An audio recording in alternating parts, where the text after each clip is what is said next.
Iran ni membekalkan wang dan minyak kepada Israel ketika Israel serang diperangi oleh negara-negara Islam. Bagi tuan-tuan yang nak dapatkan asas mengenai krisis di antara Iran, Arab dan juga Israel, tuan-tuan nak faham betul-betul, tuan-tuan baca bab 10, 11 dan 12, tuan-tuan akan faham. Ketika Zionis dibina, orang-orang Israel membunuh orang-orang Israel sendiri. Orang-orang Yahudi membunuh orang-orang Yahudi sendiri. Mana Yahudi yang tak menyokong Zionis, dia bunuh. Dalam buku ni mendedahkan orang-orang Israel yang beraliran Zionis bukan sahaja membunuh orang Islam. Mereka membunuh orang-orang mereka sendiri yang tak menyokong kedudukan dan pembinaan negara Israel Zionis. Ini didedahkan bagaimana Hakalah, sebuah kumpulan ekstrim Zionis. Waktu tu dia belum ada negara. Dia tak adalah IDF ni.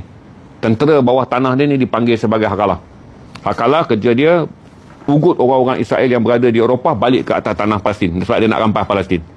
Wujud lagi satu kumpulan nama dia Stern, S-T-E-R-N. Stern ni pula Hakalah bawa balik orang, dia duk rampas tanah. Dia rampas tanah orang Palestin.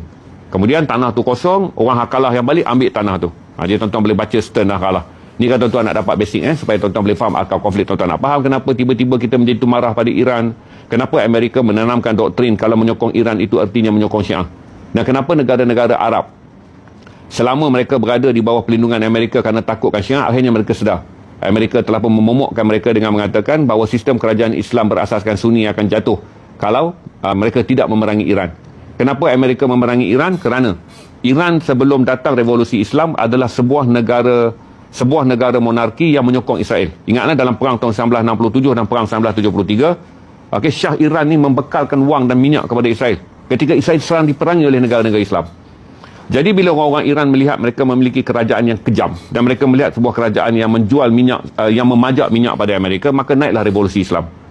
Bila naik revolusi Islam, jatuhlah kerajaan Iran, Syah Iran ni yang menjadikan tanah dia sebagai tanah Amerika dan British menyudut minyak. Naik kerajaan baru, dia tak benarkan lagi Amerika menyudut minyak. Dan dia mengisytiharkan Israel sebagai negara haram. Maka sejak itulah Amerika menanamkan agenda dengan melihat Syiah di Iran ini tak disokong oleh banyak Sunni di negara-negara Islam Sunni. Maka kata dia, membiarkan Iran berarti mensyiahkan dunia.